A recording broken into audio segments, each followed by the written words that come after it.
welcome to Tips for International Business Growth, Resources and Financing.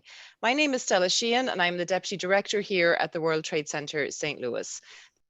Thank you all for taking the time to join us this afternoon when we turn the spotlight on our own services and how we can be of assistance to you, whether you are on wherever you are on your exporting journey.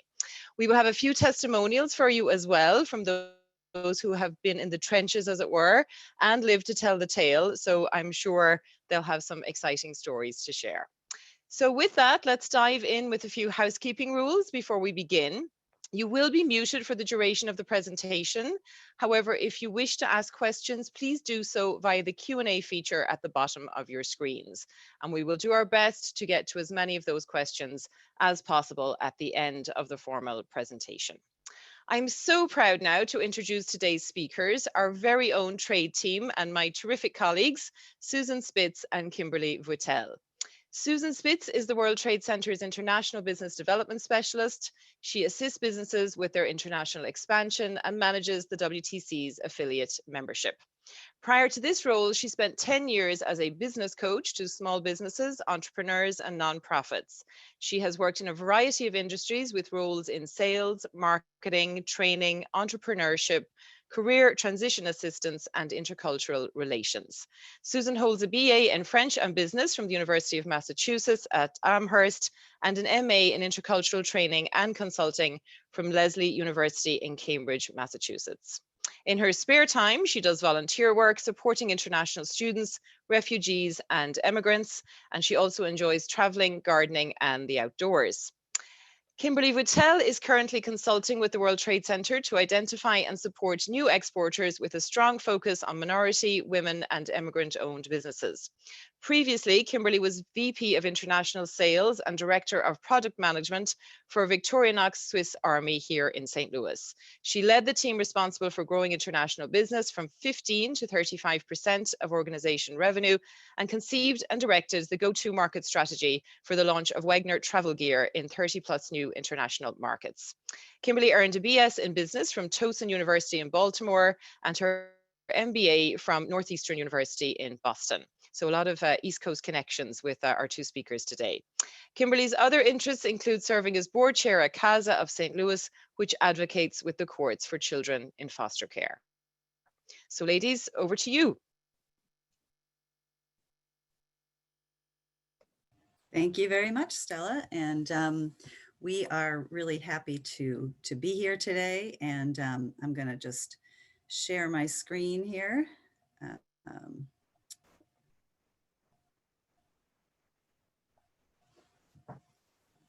So I think we've got a number of people on the webinar today who are new to the World Trade Center. So we're really happy about that because we want people to know about all these amazing resources that we have. If you are a business owner who has never really thought about selling internationally before, we're just happy you're here. And we hope that you'll see that, yes, while international sales are more complex than selling in the US, and you got to know what you're doing, there are sure a lot of benefits, and many small businesses do it every day. And we are here with resources to support you. And that's our mission, really, to help you succeed. So you'll see that the title of our webinar, Tips, is actually an acronym for trade, investment, and people, which are the three primary ways that we work here at World Trade Center. So let's talk about who we are a little bit. So we are one of the part of the World Trade Center Association, which is headquartered in New York. Everybody knows about that World Trade Center, but there are actually about 300 World Trade Centers around the world. We are one of them. And they are our World Trade Centers in about 90 countries, and roughly about 80 of them are in the US, but they all operate independently. We have different business models, and some are just leasing out space in a fancy building for international businesses. But here in St. Louis, we have an economic development model. So you see our mission statement there: enhancing international trade, promoting local economic development, and fostering peace and stability through trade. So ultimately, our aim is to grow the economy here in the region through international trade.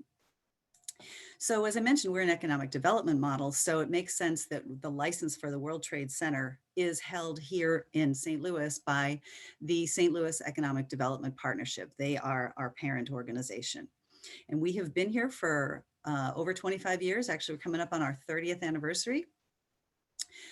We are covering the entire state of Missouri, actually, with the exception of Kansas City, because there is a World Trade Center in Kansas City. But we do cover this region. We also work closely with St. Charles and with even with Metro East through some of our partnerships. So I guess on a macro level, you can think of us as like the international arm of economic development for the region.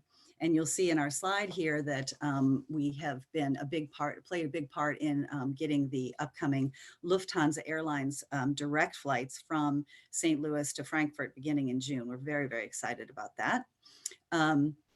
So we do a number of work on kind of a macro level like that. But then also on the micro level, you can think of us like a chamber of commerce for international businesses. And that's probably who a lot of you are on the call, on the webinar today. Sometimes we're confused with the World Trade Organization. They are an intergovernmental organization dedicated to the development of trade between nations, but we are the World Trade Center.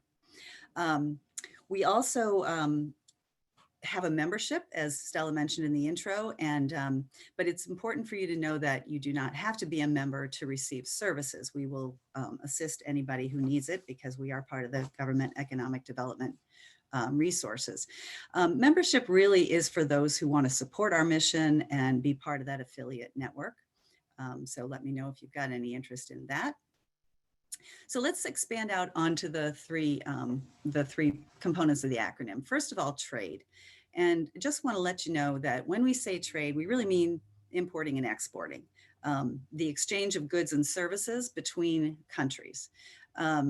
So when you talk about, like, sometimes people mix up, well, which way is it importing and which is exporting?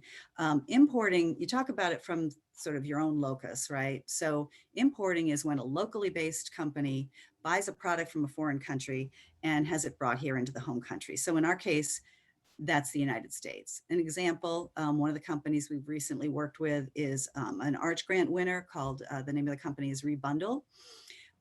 The owner of Rebundle brings in banana fiber from Africa into the US to make their all natural hair braid products. So that's an example of somebody who imports. And exporting is when a local company sells something outside of our borders to a foreign customer. So, you know, if we got a St. Louis company that's selling to Canada or Europe or Latin America, whether it's products or services, they are exporting. So that's how we're using those terms here today.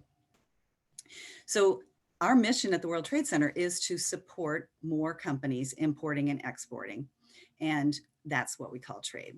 So here at World Trade Center, some of the ways that we support that trade is through training and education.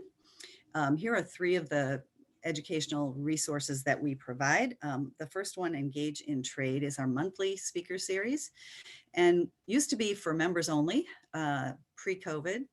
And right now we're offering it as a virtual monthly speaker series, and it's available to everybody. So there will be one of those coming up in February. So stay tuned for that. And then the Chancellor's Certificate in International Trade, or CCIT, is an online program that is a great overview of international trade, all the things that you would need to know to become an exporter. And that's offered on the platform of University of Missouri St. Louis. And it's a little bit of a go at your own pace kind of thing. It's good for beginners, and it's good for those who have a little bit of export experience, but maybe want to round out what their knowledge is, their knowledge base. And finally, Export Tech. Export Tech is for companies that already are exporting and just really want to get very strategic about it. You can think of it like an accelerator for your international business.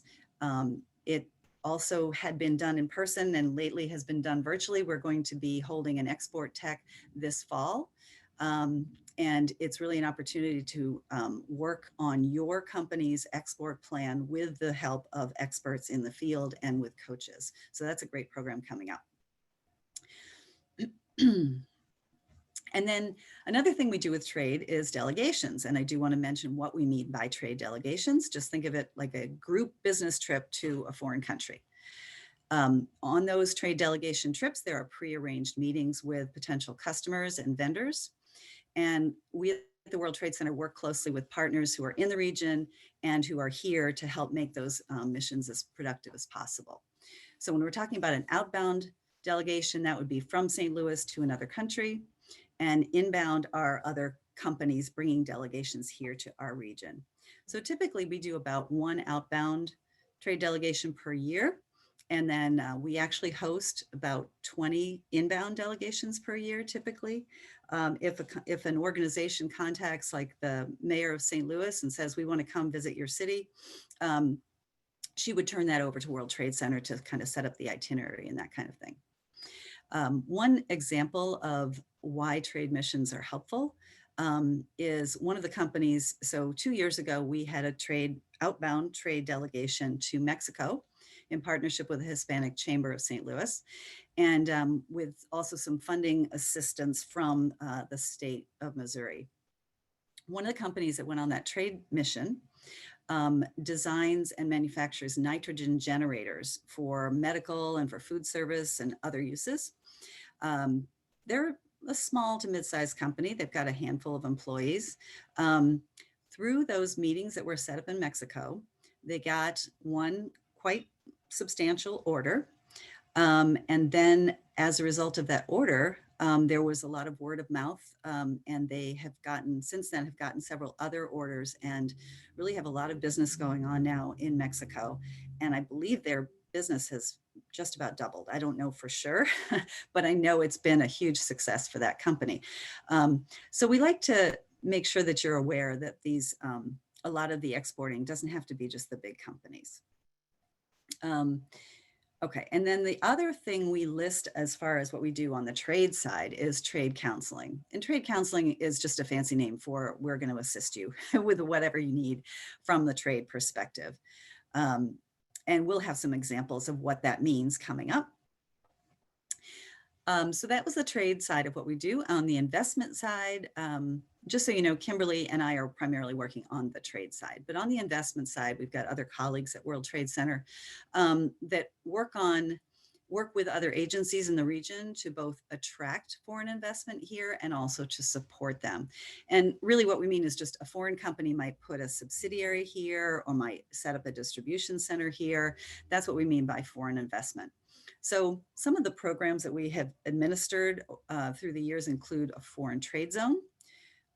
Don't know whether that's going to be applicable to anybody here on the call, but a foreign trade zone is essentially a way to delay paying the import duties or tariffs on items that you're bringing in. If you're importing a whole huge amount and you're not going to sell it all right away, or you might use it to manufacture something and then re-export it. Foreign trade zone is a good way to delay or even completely defer paying those import taxes or tariffs. So the World Trade Center administers the foreign trade zone on this side of the Mississippi, and then our partner on the other side of the Mississippi, America's Central Port, actually administers foreign trade zone on the Illinois side. Those really make sense for somebody that's doing a lot of importing, but that's one of the things the World Trade Center does on the investment side. Also, there's something called an EB-5 type of foreign investment visa. World Trade Center administers some of that too. That's really for foreign individuals who invest in the United States. And then we mentioned delegations. There are many inbound investment delegations that come in. And I love a story that I want to tell that I heard about one of the inbound delegations.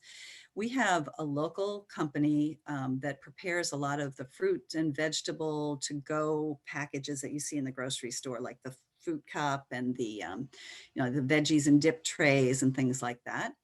And as you can probably imagine, they have a huge amount of leftover food scraps that are very expensive for them to dispose of.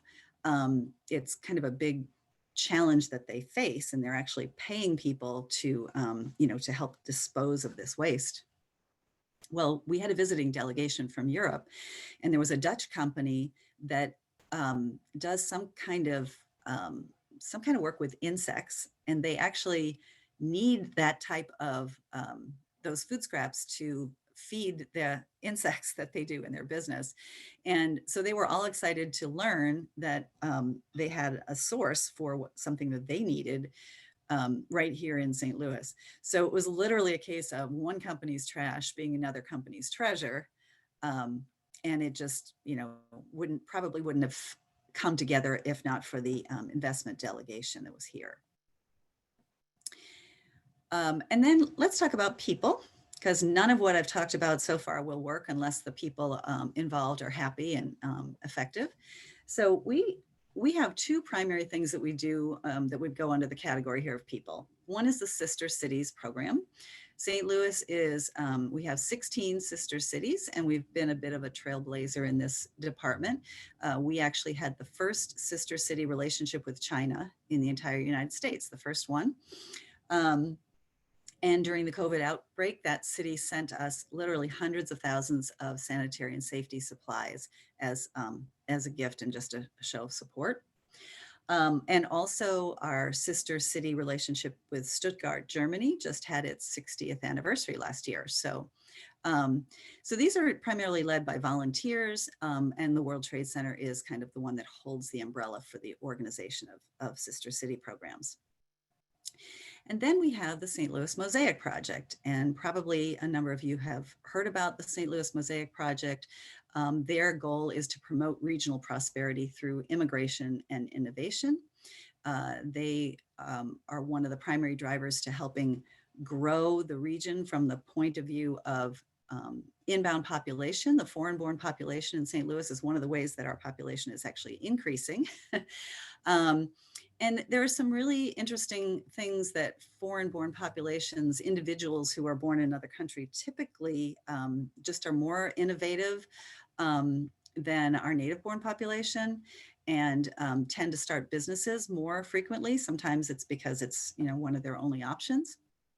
So the Mosaic Project supports those efforts, and they also work closely with the universities in the area to support the international students. There are usually around 9,000 international students in our region. And we want to encourage them to stay here after they graduate and contribute to our economy. They also work with businesses that hire foreign people, and we want to make sure that those workforce selections stay put and are successful, and also that the families are happy and supported. So the Mosaic Project works with all of those things, and they also work with helping to develop their professional networks here. If they're coming from outside of St. Louis, they don't know anybody, there are ways to support that too. And it's good that we have a photograph here of an Indian man, because it gives me the opportunity to mention that the Indian-born population is actually the largest minority ethnic group right now in the St. Louis region. They recently surpassed the Mexican population, who is currently our second largest ethnic minority group, and then the third is from China. Okay, so that's what we do. And I want to spend a little time looking at how we do it. As I may have mentioned, we have actually a very small staff here, and we want to make sure that we're making the best use of the tax dollars. That is, some of our funding comes from tax dollars, and so we work really closely with a number of partners in the region. This is just a small sampling, and I want to call out a couple of them. Like, you'll see the circle there with the shape of Missouri there in the middle. That's the Missouri Department of Economic Development. Many people don't realize that they actually have 15 offices around the world that are set up specifically to assist to assist Missouri companies in expanding internationally. So these are people that are on the ground in those countries. They know the language, they know the culture, they can verify and check credit, and they can just kind of verify that any kind of contact that you're working with are legitimate. That's just some of the services that they offer. They also administer some grants to help cover the cost of international expansion. And then we've got the U.S. Commercial Service just to the left of that. The U.S. Commercial Service actually has 4 representatives here in the St. Louis region that are here just to help Missouri companies. And they actually have relationships with all of the embassies around the world. So they can help, if you've got a shipment that gets stuck in customs overseas, for instance, they can help with that. They also have a tremendous amount of research and educational information online. I can put some links in the chat at the end if anybody needs that information. They also have some programming right now that is aimed at minority owned businesses or women owned businesses. And they also have some programming aimed at rural businesses as well. So there's a lot of resources there. We work very closely with both of those organizations. I guess I'll just call out one more, but there's a lot of them and they're very, just very well resourced. The SBDC in the middle there, you'll see if you are still in startup mode, the SBDC is a great organization to work with. Their services are covered by the Small Business Association. They can really help you get strategic and put all the things in place that you need to grow your business and sustain your business. And they also have some great international educational resources as well. So I'm going to switch now to give Kimberly an opportunity to talk about how we can help you specifically. So Kimberly. Thanks, Susan. And thanks to all of you for joining us today. Susan has talked about who we are, what we do, and how we do it. So I wanted to speak a little bit about how we can help you. I'll start by referencing the export opportunity. 95% of the world's consumers are located outside of the United States, which in and of itself is a tremendously compelling statistic when you think about the opportunity and the idea that perhaps just by working in the US, you've only tapped 5% of the opportunity. The St. Louis region exports and enjoys nearly $11 billion in annual revenue. So $11 billion comes into our region annually because of exports. That is made up from over 2,700 companies who are exporting. And this is my favorite part. 84% of those companies are classified as small to mid-size enterprises. And I'm sure you're like me and thought of all the big companies when you looked at that $11 billion, the big names that everyone knows.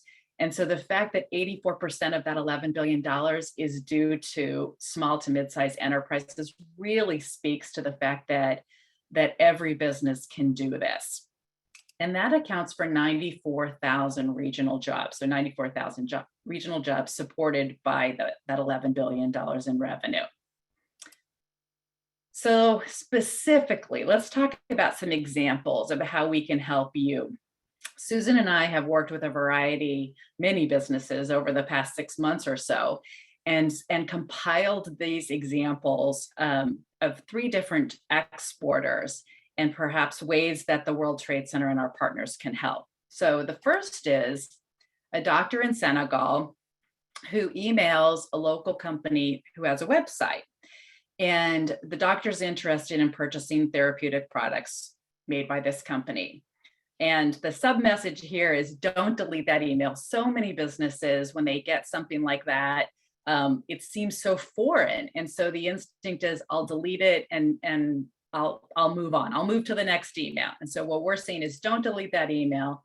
The World Trade Center and partners can help verify the validity of the inquiry. Assist with product classification and documentation. Identify options for shipping the products and help minimize the payment risk. And as a note that I will make on each of these examples is most of the services are free of charge because, again, if you're like me, that was one of the first things you're going to ask. How much am I going to have to pay for this? Free of charge. The next example is the Global Expander. So this is a local beauty products company that wants to expand to global markets. And it's a really simple statement, but the question is, where do I start? Here, World Trade Center and partners can help research new markets and identify what markets would be best for this product line. Identify international partners. Who are you going to work with in those countries? who's a good partner, and then make connections. So making introductions to those potential partners. And then finally, funding the business expansion. There are grants available that Susan will talk about a little bit on the back end that are available for funding business expansion. Again, most of the services are free of charge. Our final example is the business diversifier. Appropriate to St. Louis, this is a mid-sized brewery who is dependent on a few customers within the US and wants to diversify to lessen the risk of things like economic downturns. And here I just want to point out that Canada and Mexico are international too. So often when we think of international or exporting, we think of these foreign lands across the seas and the complexity involved. But in fact, many US companies begin their international business, their export business with Canada and Mexico. We have the ability to take advantage of the USMCA, which is the agreement between three countries. It used to be called NAFTA. And it really makes Canada and Mexico an easy first step. Here, World Trade Center and partners can offer export education and counseling, access grants for export activities, and deliver technical assistance. So it's three wonderful examples of how we can help. And now I will introduce Sam Taha, who is the founder and CEO of verdbx. Sam's here to share with you his story. So where the three things I just talked about were compilations, Sam's going to tell you what has happened with his company and how we've helped. Sam, I'll pass it off to you.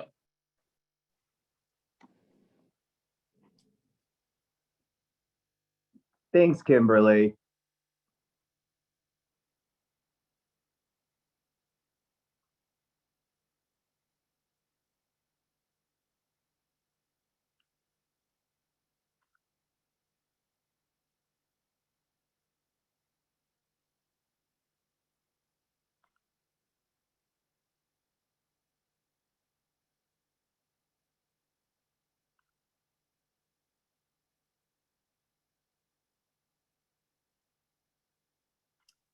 Sam, are you still with us?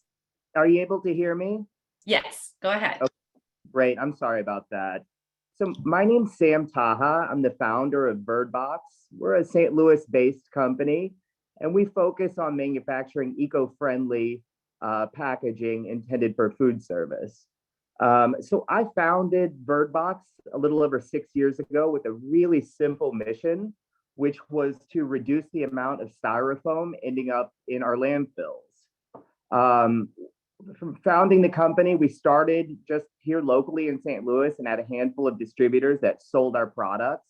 Of course, we sell to the distributors, they sell to restaurants. Fast forward over the years, we're now in 22 states and we have over 200 companies that sell our product. From conception, we grew at a relatively modest rate, about 12 to 15% annually.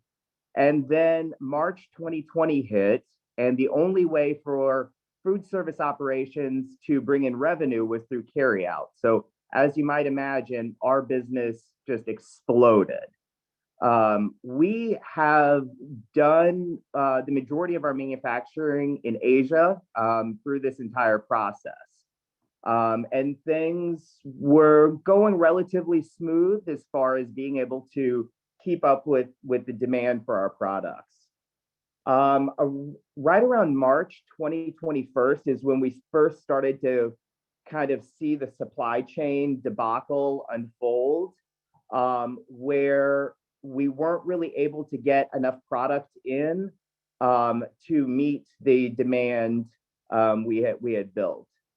So we attempted on our own to try to source a manufacturing partner on this side of the world. So we were looking at Canada and Mexico, South America, anywhere to kind of shorten the distance and alleviate some of that pressure we were feeling.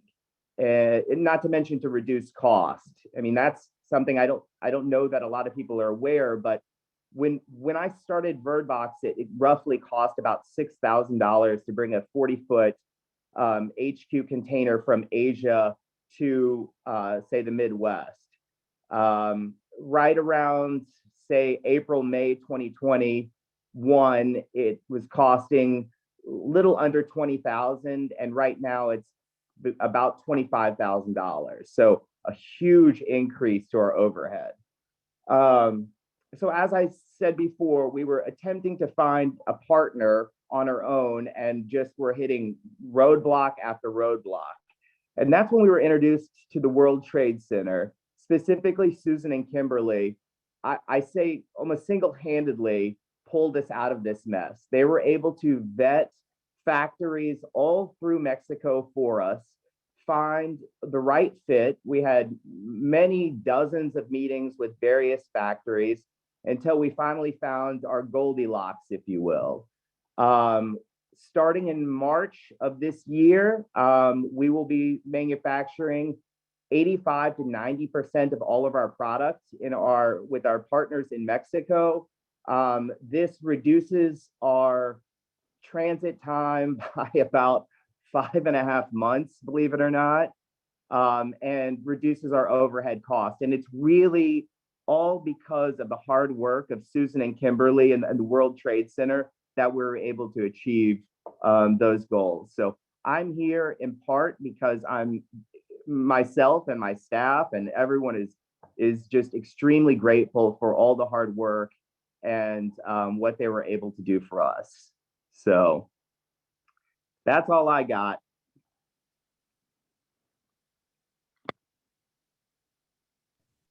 Wonderful. Thanks, Sam. Yeah, sorry, I was trying to find my camera there. Thank you, Sam, so much. And appreciate that you gave us all the credit, but really a lot of what we did was through our partners. And I had mentioned the reciprocity desk before. It's part of the World Trade Centers Association. And we went through that World Trade Center reciprocity desk, and we found some good partners. And, you know, they were the ones that helped us find the right potential manufacturer assistance for Sam. So it was through our network. And yeah, we enjoyed being part of that. And we were happy to see that you've got a success story. We don't often see, you know, sometimes we don't see the end of the story. So it's nice to hear that. And, but thank you so much, Sam, for sharing that. And now we'd like to introduce another person, another story featuring Lisa Hugh, who's the founder and designer of Lux and Nix handbags. Lisa's got a super packed day, and she was able to just pop in for a couple of minutes to tell her story, and we would like to give her an opportunity. I think you'll be inspired by her story. So Lisa, if you want to go ahead and turn your camera on and tell us a little bit about your story.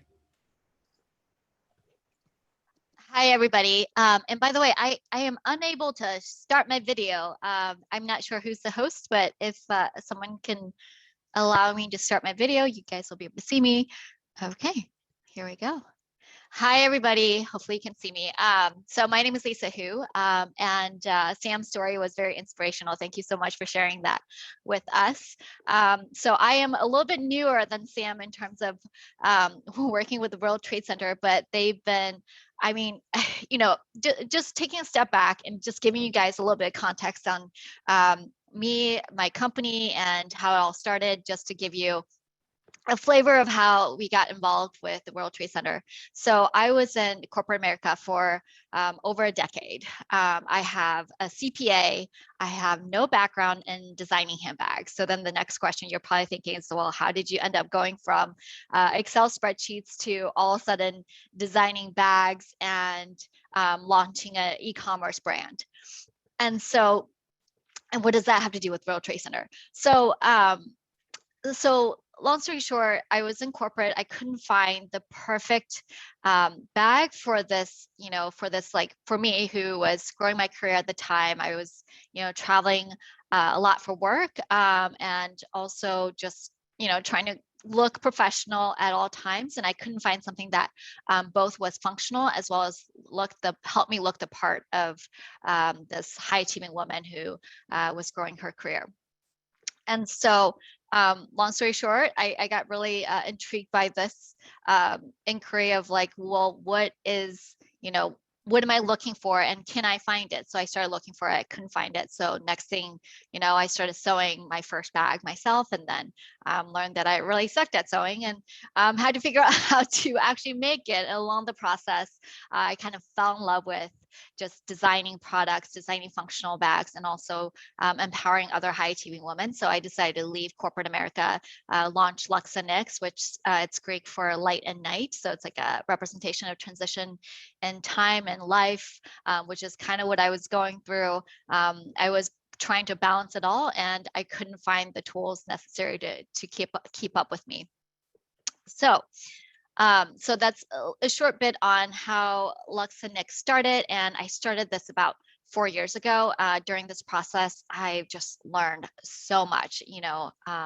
The whole thing about, hey, I was just in Excel spreadsheets was completely true, and having to learn product design, having to learn supply chain, having to learn marketing and all these different things. It seems so overwhelming in the beginning.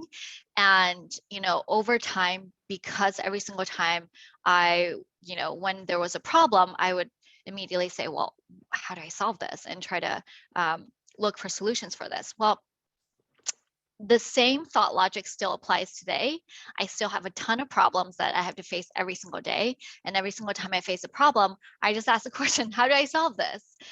So that being said, the World Trade Center actually came to me, I think, because they knew that a lot of people potentially had this problem with supply chain and trying to figure out how do you grow your business. And so they approached me. And at the time, I also had this problem. So it was very serendipitous in terms of our timing of connection. And to be honest, I actually wish I knew about the World Trade Center years ago. So our partnership is more recent, but the amount of just like, even if you have a question or you're thinking about something, they probably either have a resource that they can share with you and make an introduction for you so that you can get some help, or they might already have the ingrained knowledge to be able to answer some of your questions. And as an entrepreneur, or as I'm not sure, I'm assuming everybody's in different stages of your entrepreneurship journey. So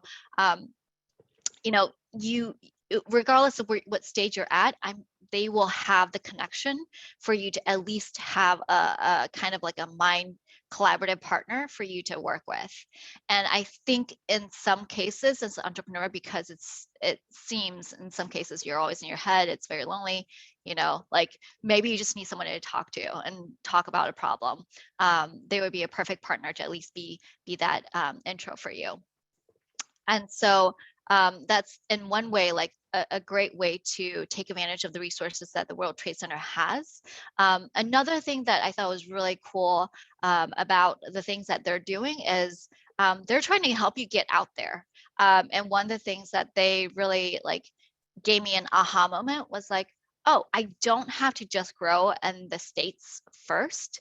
You can actually go, granted we ship internationally, but we're not doing a ton of that. But one of the aha moments was like, oh, you can actually go overseas now if you really wanted to and start your operations there now. So one of the things that they, I think it was Susan that pointed that out to me, was like, hey, maybe you could, look at the countries that people are buying from right now, like the main points, and then start looking into how do you expand out that way. We're in the process of building out our 2022 plan. And so we haven't gotten that far yet, but that was an aha moment for me in terms of thinking a bigger picture. And I think that's, that's part of it too, is like, hey, you're growing, you're in the business a lot. It's hard to find collaborative partners. Sometimes you just need someone to talk to. And then also, when you do need help, go to the World Trade Center. They could probably help you with an avenue potentially, and it doesn't hurt to ask. And lastly, if you're looking to eventually break out of the States, they have so many resources, and like Sam said, even production in terms of manufacturing, they could potentially point you in the right direction. Or if you're thinking about potentially one day going overseas, maybe they'll, kind of like yank your arm and say, hey, maybe you want to consider that now. You know, you just never know. So I think not limiting your realm of possibilities and just having, you know, just some of the discussions with people that genuinely care about you and genuinely care about you succeeding is pretty cool. So that's my little spiel on the World Trade Center. Hopefully that was helpful. And yeah, if you guys have any questions, I'm probably gonna have to sign off in a little bit, but if anyone have any questions, you know, maybe send it to Susan, and I can try to answer those offline. And I assure you, we did not pay either of them to say these things. So thank you, Lisa, for those notes. You can't pay me though, Susan. I mean, I'll be more than happy to take something. Give me one of those bags. They're gorgeous. So anyway, no, very, very happy to hear your story. And we also did make an introduction to Lisa for one of the projects she's currently focused on, which is not international. It just happened to be somebody that we know. So that's, you know, we've got a relationship with this company that she wanted to meet through our connections. So that's another example. So I really do thank you, Lisa, so much. I really think that you kind of underscored what we wanted to put across, which is that we're not going to say, you know, we don't work with that, you know, good luck. We're going to try to figure out how to help you solve your problem. And whether it's us or whether it's our partners, you know, that's what we're here for. That's, you know, when you succeed, we all succeed. That sounds kind of trite, but that really is how we work. And we care and we want to help you. So I guess I would say, you know, not to sound too corny, but a pro tip, our tips really on international is reach out to us. We can help you. We know it can be overwhelming, but it really can be for you even at an earlier stage in your business. Maybe you can find yourself being one of the more than 2,700 St. Louis regional businesses who are exporting. So Lisa, thank you very much. And yeah, absolutely. And I think Thanks, guys. Yeah. And we'll forward any questions to her if there are some that come up. Okay, so just what's showing on the screen now, I love hearing those stories. What's showing on the screen now is just a little bit of a recap of all of the things that we've gone over today. And that is still, honestly, still scratching the surface. So reach out to us. We want to give you an opportunity to ask any questions now. And of course, this webinar is being recorded. So you can always go back if you needed to listen to some more detail. We're here for you. And any questions? Thanks so much, Susan and Kimberly, and to Sam and to Lisa as well. Just a reminder, if you do have questions, please put those in the Q&A at the bottom of your screens there, and we'll be happy to get to them. Just to start us off, maybe Kimberly, perhaps for you, you know, people might be out there thinking, well, why should I export? You know, I've got so much going on here domestically, and really this sounds like it's, you know, a little bit onerous. Can you explain some of the benefits of exporting for us? That's a great question. And I think in your introduction of me, Stella, you mentioned my background with Victorinox, which is the Swiss Army knife company. And I started working with Victorinox, the brand itself, about 17 years ago. And it really represents a tremendous example. So when I started working with TRG Group, which was the licensee, the international business accounted for about 15% of sales. And over the course of about 10 years, international jumped to, I love using the word jump, but grew to 35% of revenue and nearly 50% of profitability. And what occurred in that 10-year period of time was a global recession. So it's not that going global is recession proof. It's that when you're growing globally, the opportunity to continue enjoy growth, kind of regardless of what the situation exists. And so we were able really to help the company tremendously with simply the growth of the international business, because we were growing, ultimately grew to 90 countries. Wow, that's quite a profile. Thanks, Kimberly. what are, just kind of a follow-up question, I guess, what are some of the myths surrounding exporting? I think one of the myths is that it requires, it's going to double everything. So the U.S. uses this much in terms of workforce resources and financial resources, and if we're going to try to cover other countries, we're going to just have to keep doubling. We're going to have to keep adding on people and taking on additional expense. And going back to my personal example. I was a team of 4 people in a company of 100 that was dedicated to the international business. Now, that doesn't mean that the support teams didn't have to be up and running, and we all work together. But that's a process. So if you think about a 4-person team dedicated to growing the global business, it is not as onerous as it seems in terms of the resources required to make this move and go global. Great, thanks, Kimberly. Susan, maybe turning to you, we hear a lot about the obstacles to exporting. You know, some of it is urban legend, in our world at least. But can you explain in reality what are the most common, maybe practical obstacles to exporting? Well, I think one that people don't always think about is that the leadership really has to be committed to it. You know, it can't just be, you know, the sales department that thinks that we should do international sales. You really have to have the whole organization kind of on board and prepared with the commitment that it takes, because there are going to be bumps in the road. There's going to be things that aren't, you know, that don't happen the way you expect them to, and that kind of thing. So I think that's really a key thing. And as you know, I don't have a background in trade. My background is more in the coaching, the business strategy. So that's what I think about, that, you know, if the leadership really understands what it's gonna, you know, what the benefits are, then they'll get in there in the long haul to, you know, to support the efforts, and that's going to be a better chance at success. So I think that's an obstacle if you don't really have the leadership commitment from the top. Good advice for sure, and we are certainly grateful for that coaching background, because it makes sure that Susan goes to literally the ends of the earth to get resolutions to some of these questions. One of the resources I think you alluded to earlier, Susan, was the assistance in minimizing payment risks. Finance is always an issue, particularly if you're an SME. You know, can you delve into that a little bit more for us?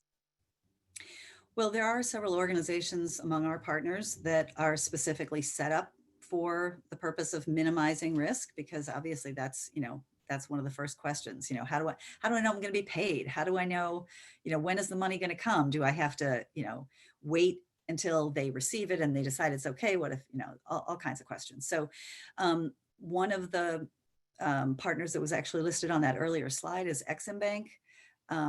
They provide export credit insurance, working capital guarantees of commercial loans to foreign buyers. So they can really help assist, you know, to minimize those risks and make sure that you're comfortable, you know, with the transaction.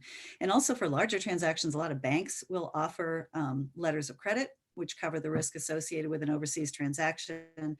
They can also, those letters of credit can help free up your cash flow as well. If you don't have the customer pay up front, you know, a lot of times that's what you just get payment up front in the beginning, excuse me. And then once you've developed, if you've got a recurring customer and you've developed a good relationship with them, maybe you're going to move to terms or something like that. But those are some of the ways that you can minimize payment risk. Great, thanks, Susan. I know Mark had registered, so shout out to Mark if he is there, and we'll be happy to put his information in our roundup as well. So we have a question coming in. Is there a country you would recommend starting with first in the new to export journey? And I'll let you fight it out as to who wants to answer that one, ladies. Yeah, I mean, that is really a very important question. And the one thing we'd say not to do is don't try all the countries at once. You know, definitely want to be strategic. And as Lisa mentioned, there are questions to ask, often a good hint is, if you are an accidental exporter, you find yourself doing a little bit of exporting now, where are those exports going? That might be an indicator. But working with a number of our partners, they can actually do some of that research for you. And that's a lot more of a sure thing in terms of, deciding where to go.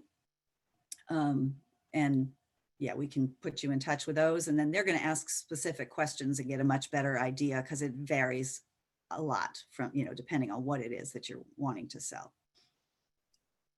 And I would simply add there to absolutely take advantage of the resources, because a good plan is the key. And if you allow the resources we can introduce you to do the research and identify the countries, then you're going to concentrate your efforts on, quite honestly, the biggest opportunities first.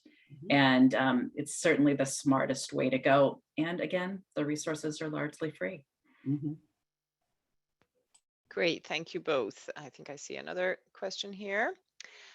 How much travel would you say goes into finding new international customers? Susan, maybe we'll bounce that back to you. Sure. I think, again, it varies a lot depending on what it is that you're trying to sell. But even in this world of all the Zoom technology and all of that, nothing beats a face-to-face interaction to build a relationship. So we definitely encourage that when it's possible. But we have found that some virtual meetings will work as well. But the travel, it really does vary. And also that's another one of the resources that are available through our partners at the state. There are actually some reimbursable grants that cover typically about 50% of your costs of travel to trade shows or just to regular business meetings. And even sometimes within the US, if it's a trade show that has a lot of international focus, and you might get some international customers. So yeah. And I'm sorry, Susan, go ahead. Go ahead, Kimberly. I was just going to say, I'll tag on and say that the amount of travel required from one perspective is attributable to the way you structure your business. So the way, whether you do a joint venture in another country, whether you hire a distributor, perhaps you choose an agent, or you have a sales rep. I mean, so there are a lot of different ways that you're going to look at how to go into the country. And that will inform how much you're going to need to be there in order to get the business up and running. So a question on sister cities. What are the benefits of finding business opportunities at sister cities? Yeah, I can't remember whether I mentioned this when I was describing the sister cities, but for the most part, those organizations are more focused on social, kind of cultural exchange or that kind of thing. They don't necessarily get directly involved in business exchanges. However, we've got relationships there, so that always is helpful. And typically when we do an outbound trade mission, a trade delegation from St. Louis to another country, we will try to connect it up with one of the sister cities because of those relationships. So they would be more instrumental to help getting, meetings set up and things like that. And Stella, since you're the one that kind of oversees those sister cities, you may have something to add there too. I don't know if you want to chime in. Susan, that's not the way this works. I'm the one asking the questions here. No, I'm joking. So thank you. Yes, on the sister cities, I think you nailed it, Susan. It really is, as our executive director, Tim Noack likes to say, it's all about relationships, right, in trade, and that none of that is more important than on the sister city side as well. It will open doors for you maybe a little faster than you would otherwise be able to achieve. And again, there are opportunities as well with those delegations coming in frequently from our sister cities as well. So, and I think we have another question. Any trade missions coming up where we could join you on trips to foreign markets?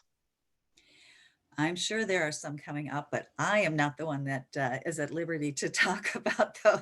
So I don't even know what they are. So Stella, I guess I'll toss it to you again and see if there's any public information on that. But we Of course. Of Okay, course. So with the we are so proud, of course, to have played a role in the reconnection of St. Louis really to global flights and that global connectivity with Lufthansa, which hopefully you all saw right before the holidays. We all went on our holidays extremely happy with that, and I know some our executive director and others were working on that for many years. So so we are hoping that perhaps there may be a trip to Frankfurt in the near future, and to Stuttgart, our sister city. Details are still being ironed out, so that's all I can say right now. But yes, we are hoping, of course, you know, this was a trip that was actually postponed. It was supposed to take place in June of 2020, and of course, as we all know, that did not happen.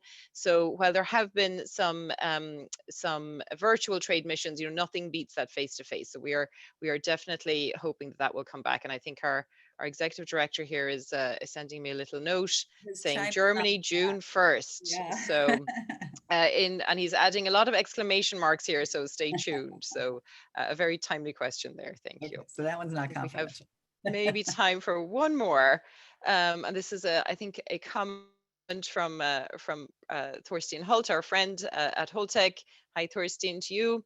We at Holtec find Mexico to be our best export market. They accept US design and standard, so we can sell our standard products. Mexico is close to the US as well, so low travel cost and reduced travel time. Mexicans are also very friendly. So yeah, we often find with exporters, I suppose, that that Mexico and Canada are two neighbors, or maybe, you know, the first stops for some people. So all right, well, thank you, ladies. I think we it just remains for us to thank you all for joining us today. Very inspirational and practical tips there on international business growth. So we will send out a copy of this recording with everybody's contact details, so you know where to go and who to reach out to with any questions. And no matter where you are, as I said, on your exporting journey, we will probably be able to assist you. Thank you to Sam as well, and to Lisa for your great testimonials there. Really appreciate that, and wish you every success going forward.